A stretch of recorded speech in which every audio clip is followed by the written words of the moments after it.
Ang kariyan ng ating pong mahal na Panginoong Diyos ay hindi kayang wasakin ng anumang kapangyarihan. At diyan tayo inanyayahan ng ating pong mahal na Panginoong Diyos. Isang magandang gabi po sa ating pong lahat, mga minahal kong mga kaibigan at mga kapatid. At sa lahat po ng ating pong sumasabaybay ng ating pong programa gabi-gabi. At nawa, samahan niyo po ako sa ilang minuto ng ating pong pagtalakay tungkol po sa pagdiskubre natin sa tunay na pag-asa sa panahon ng kagipitan. Bago po tayo pumalaot sa ating pong pag-aaral ngayong gabi, samahan niyo po muna ako sa isang maiksing panalangin. O dakila at manalamig Diyos, ang iyong tahanan nasa mga langit, taos puso po kaming nagpapasalamat at nagpupuri sa inyo. Talos po namin ang iyong pong kapangyarihan at talastas po namin ang iyong pong kadakilaan. Sa iyo nagmula ang hininga ng iyong pong mga ilong at ang buhay ng aming pong kaluluwa. Sa iyo, ikaw po ang nagbigay sa lahat ng aming pong mga pangailangan sa araw-araw. Ikaw ang nagbigay ng talino ng iyong isipan at kapanatagan ng iyong mga puso. Ngayong gabi, Amang Banal, aming pong hinihiling ang iyong pong banal na patnubay. Samahan niyo po kami sa iyong pong pag-aaral. Nawa ito po ay maunawaan naming lubusan at ma-apply namin sa iyong araw-araw na buhay. Pagpalain po ang lahat po na tagasunod sa programang ito sa ngalan ni Jesus. Amen. Ngayong gabi, mga minahal kong mga kaibigan at mga kapatid ko, gusto ko pong ibahagi sa inyo, tayo po ay dadako na po sa ating pong pangalawang paksa, na ito po ay mayroon pong kinalaman, hope damaged by sin. Or ang pag-asa ay sinira ng kasalanan. Marami tayong katanungan sa buhay natin ito, at naghahanap tayo ng pag-asa o tunay ng pag-asa. Dumating na ba kayo sa punto ng iyong buhay na kayo'y nawalan ng pag-asa? Dumating na din po ba kayo sa punto ng iyong buhay na down ka? Mga panahon na akala mo'y walang taong nakakaunawa sa iyo.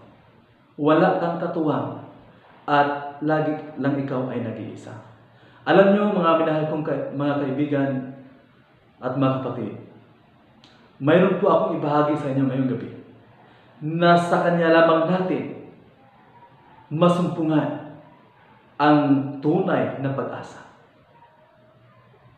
Pag ikaw ay nabigo ng iyong pong mamahal sa buhay, pag minsan iwanan ka ng iyong pong asawa, iwanan ka ng iyong pong nubya, pero mayroon pong tunay na nakaunawa sa iyo, hindi siya nang iiwan, bagkus minahal kanya ng tunay. At ngayon gabi, mga minahal kong mga kaibigan at mga kapatid ko, pag-aaralan natin ang pagkasira ng pag-asa dahil sa kasalanan. Sino ang dahilan sa panahon na tayo'y nalulungkot, nahihirapan, at sa panahon na tayo po'y nawalan ng pag-asa sa buhay? Minsan, tumitingala tayo sa langit at sabihin natin sa ating Panginoon, Lord, saan na po ba kayo? Bakit pinabayaan mo ako? Mga minahal kong mga kaibigan ko, ngayon, bubuksan natin ang masitas ng banal na kasulatan at ating pong titingnan kung paano nasira ang pag-asa o paano bumagsak ang pag-asa dahil sa kasalanan. Siguro kayo po'y nagtanong, saan ba nagmula ang kasalanan? O sino ang nagpasimula nito? Ito ba ay nagbuhat sa Diyos? Ang mga katanungang ito, mga minamahal ko, ito po'y bigyan nating pansin ngayon sa ating pong pag-aaral ngayong gabi. Ang wika po sa aklat po ng unang Juan, Kapitulo 3, talatang 8, ang wika po dito, ang gumagawa ng kasalanan ay sa Diablo, sapagkat buhat pa ng pasimula, ay nagkasala ang dyablo. At sa bagay na ito'y nahayag ang anak ng Diyos upang iwasak ang mga gawa ng dyablo.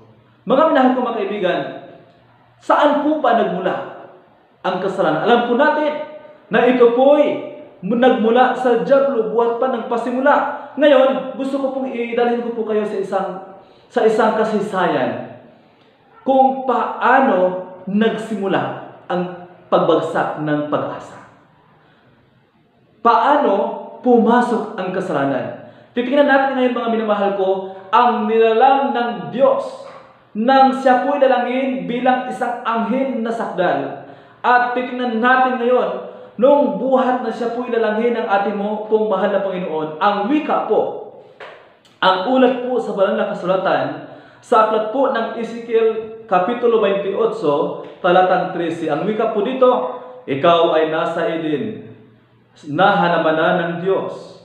Lahat ng mahalagang bato ay iyong kasuotan, ang sardio, ang topasyo, at ang diamante, ang berilo, ang onyx, at ang haspe, ang safiro, ang esmeralda, at ang karbungko, at ang ginto. Ang pagkayari ng iyong pandirita at iyong mga plauta ay napasa iyo, sa karawan na ikaw ay lalangin.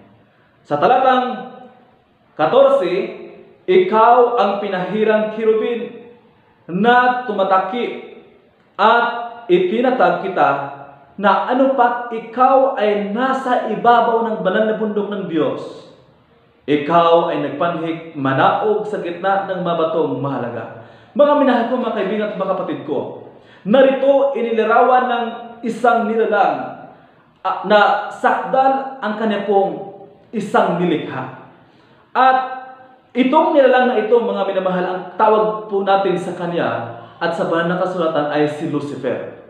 Noong siya po ay lalangin ng ating pong Panginoon, mga minamahal, siya po ay nilalang ng ating pong Panginoon na isang sakdal. At ang wika po dito sa talatang 15 sa Ezekiel 28, ikaw ay sakdal sa iyong malakad mula sa araw na ikaw ay lalangin hanggang ang kalikuan ay nasumpungan sa iyo. Mga minahal kong mga kaibigan at mga kapatid ko, inuulat ng banal na kasulatan na ang Diyos po ay nilalang niya si Lucifer, hindi po si Satanas, si Lucifer bilang isang sakdal. At doon sa kanya nasumpungan ang kalikuan. Ngayon mga minamahal ko, titingnan natin at sabi po dito saan nagmula, no? At paano nagsisimula ang kasalanan. Ang wika po dito sa Ezekiel 28 talatang 17, ang iyong puso ay nagmataas dahil sa iyong kagandahan.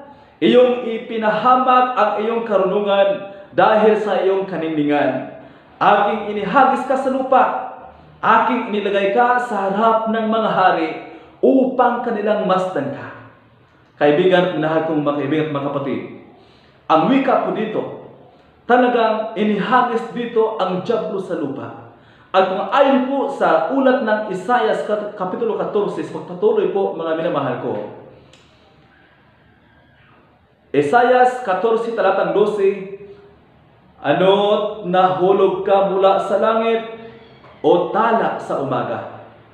Anak ng umaga, paanong ikaw ay lumagpak sa lupa? Ikaw na siyang nagpahalina sa mga bansa.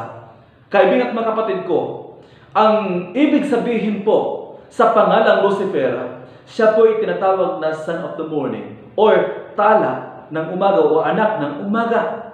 Kung ating pong titingnan sa pagpatuloy po sa talatang 13, at sinabi mo sa iyong sarili, ako'y sasampa sa langit, aking itataas ang aking luklukan sa itaas ng mga bituin ng Diyos, at ako'y uupo sa bundok ng kapisanan sa mga kaduduluhang bahagi ng hilagaan. Kaibigan, talatang 14, ako'y sasampa sa itaas ng kaitaasan ng mga alapaap, ako'y magiging gaya ng kataas-taasan. Itong nilalang ng Diyos na sakdal ay gusto niyang higitan ang manlilikha Bagamat alam niya na siya lamang ay isang nilikha. At napansin niyo mga minahal kong mga kaibigan, na sabi po niya sa kanya pong sarili, sabi niya dito, ako'y sasampa sa itaas ng mga kaitaasan ng mga alapaap, ako'y magiging gaya ng kataas-taasan. Just imagine mga minamahal ko, ito ang ulat ng banal na kasulatan kung paano nasira ang ating pag-asa. Paano bumagsak ang pag-asa dahil nagmula sa isang nilikha ng ating Panginoon na sakdal na kaya niyang labanan o kanya pong nilabanan ang kanya pong manlilikha. At alam na natin mga kaibigan na very obvious na pag ikaw lang ay isang nilikha sa isang may lalang, hindi ka talaga magtatagumpay laban sa kanya. At nangyari nga mga minamahal, napansin nyo na talagang dito po nagsimula ang pagkasira ng pag-asa. Kung ating pong titingnan ngayon mga minamahal ko, maraming tahanan ngayon ang nag-aaway. Maraming kalungkutan, maraming pag-aaway, hindi pag-unawaan, nagpapatayan, sama ng loob, nagtanim ng galit. At sa panahon ng ang isang tao ay makasarili, sa panahon na iniisip mo na lamang ang iyong kapakanan, kunwari iniisip mo ang kapakanan ng ibang tao, pero ang totoo lamang is mayroon kang hidden agenda para lamang sa sarili mo. Kung ating pong titingnan mga minamahal, si Satanas, ito po ang nangyari sa kanya. Mayroon po siyang ginagawa na nagmamataas sa kanya pong sarili at doon nagsimula ang kanya pong pagbagsak. Doon nagsimula na nasira ang relasyon sa kanyang tagapaglikha. Kaibigan, sa panahon na kayo o ang tao ay laging focus niya ang kanya pong sarili, diyan nagsimula ang pagkasira at pagbagsak mo. Hindi, kung ating pong titingnan, hindi pa natapos doon ang ginagawa ni Satanas. Kanya pong hinikayat ang kanya pong makasamahan laban sa pagrebelde sa Diyos. At sabi po niya sa kanya pong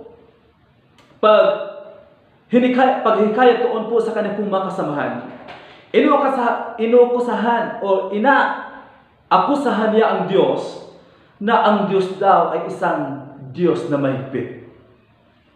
Sadyang talagang siya po'y naghahanap lamang ng mali.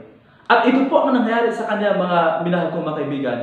Talagang nilabanan niya ang kanya pong manlilikha at tunay hindi siya nagtatagumpay. So ngayon, ano ang nangyari sa buong sangkalangitan nang si Lucifer ay nagkasala laban sa Diyos? Ating pong titingnan ang ulat dito sa Apokalipsis Kapitulo 12, talatang 7. At nagkaroon ng pagbabaka sa langit, si Miguel at ang kanyang maanghel ay nakipagbaka sa dragon, at ang dragon at ang kanyang maanghel ay nakipagbaka. Talatang 8, at hindi sila nanganalo, ni nasampungan pa man ang kanilang dako sa langit. Kaibigan, doon po nagsimula na sa ayon po sa talatang 9, at inihagis ang malaking dragon, ang matapang o ang matandang ahas, ang tinatawag na Diablo at Satanas, ang dumadaya sa buong sanglibutan. Siya ay inihagis sa lupa at ang kanyang mga anghel ay inihagis na kasama niya. Talatang 12 sa Kapitulo 12 ng Apokalipsis. Kaya't manggagala kayo o mga langit at kayong nagsisitahan dyan sa aba ng lupa at ng dagat, sapagkat ang Diablo ay bumaba sa inyo na may malaking galit, sa pagkaalam niya na kaunting panahon na lamang mayroon siya. Mga minahal kong mga kaibigan, pagkatapos po na ang isang higit sa kanya pong manilikha na si Lucifer ay hindi nagtatagumpay laban sa kanya pong manilikha, siya po'y inihagis dito sa lupa. At ang tanong mga kaibigan, sino ngayon ang nandito po sa lupa? Ikaw at ako. Kaya nga mga minamahal ko, sa tuwing ikaw po'y nahihirapan, sa tuwing na ikaw po'y nawalan ng pag-asa, hindi po yun gagawa ng Diyos. Kundi yun po ay talagang gawain ng kaaway ng Diyos at kaaway natin, na siya po mga minamahal ko ay gusto niyang wasakin ang ating pong buhay.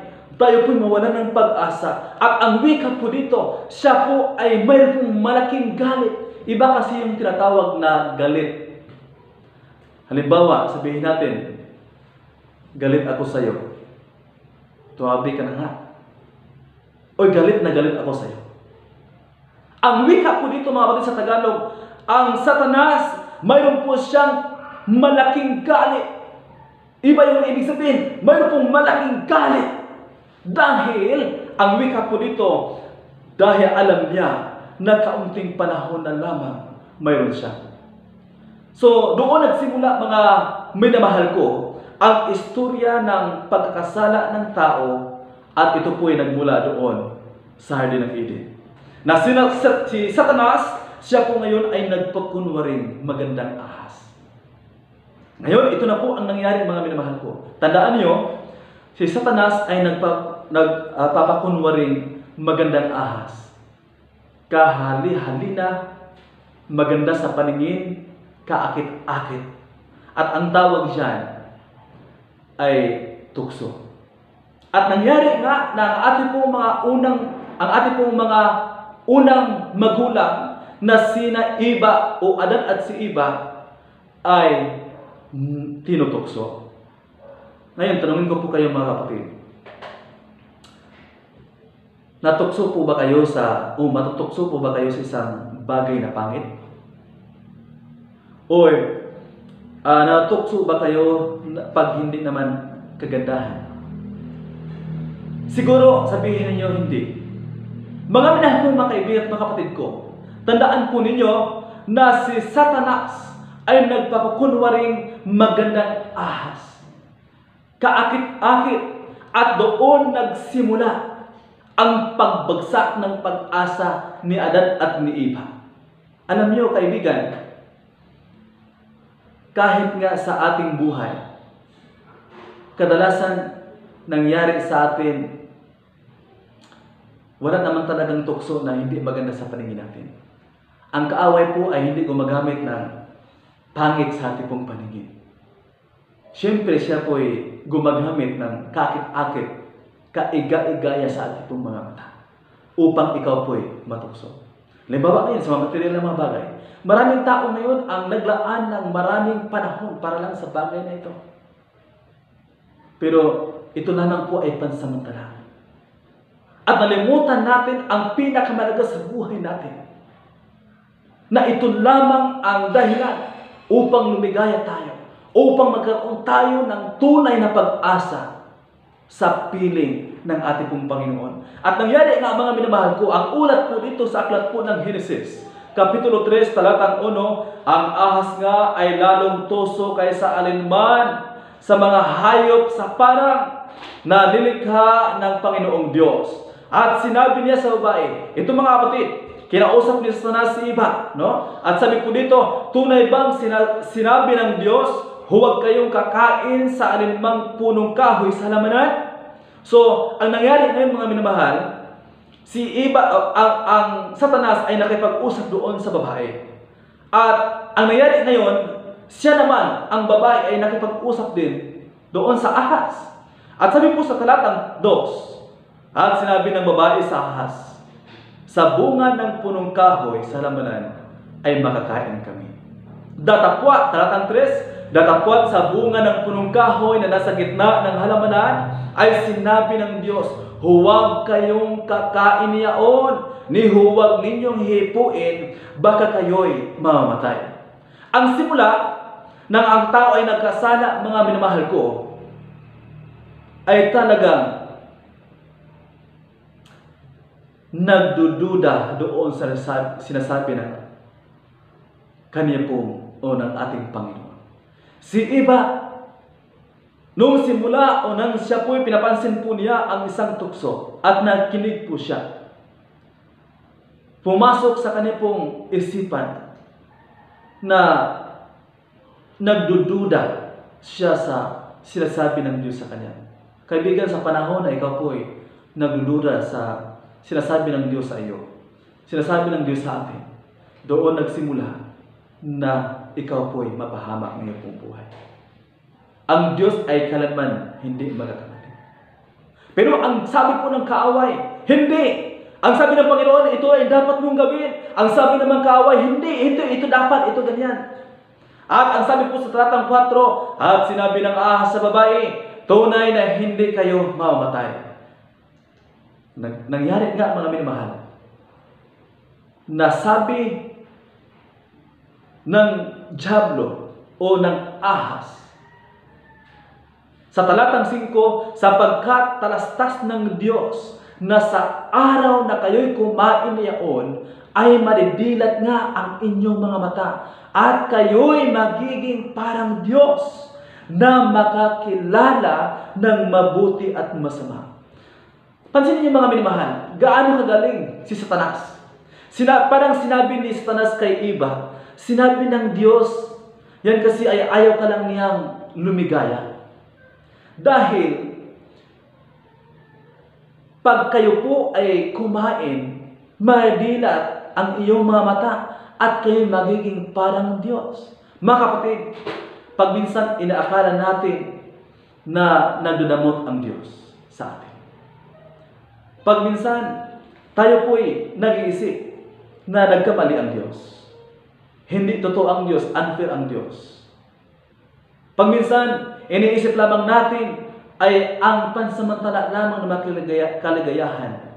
Pero hindi natin alam na yun po ay magdudulot sa atin na tiyak na kamatayan at tiyak na kapahamakan. Okay? So patuloy tayo mga minamahal ko. Ayon po sa pagpatuloy po sa ating pong pag-aaral. Okay? Ang diablo nga ay tusong maninila. At ito na po ang nangyari sa talatang 6. At nang makita ng babae na ang bunga ng punong kahoy ay mabuting kanin at nakalulugod sa mga mata at kahoy na mananasa upang magpapanta sa tao, ay lumigtas siya ng bunga niyaon at kinain at binigyan din niya ang kanyang asawang kasama niya at ito'y kumain. Dito nagsimula, mga minahal kong mga kaibigan, na ang tao ay nawalan ng pag-asa. Dito nagsimula na sinisira ni Satanas ang ating pag-asa na sana mamuhay lamang tayo na mayroon pong kaligayahan, mamuhay lamang tayo na mayroon pong kasiyahan sa piling ng ating pong Panginoon. Pero ito po'y sinisira ng kasalanan. At nangyari na nga na sila po'y nagkasala, sila po'y kumain sa Kapitulo 3, talatang 9, at tinawag ng Panginoong Diyos ang lalaki at kanya sinabi, saan ka naroon? Hindi ibig sabihin, mga kapatid, na hindi alam ng Diyos kung saan sila dako naroon.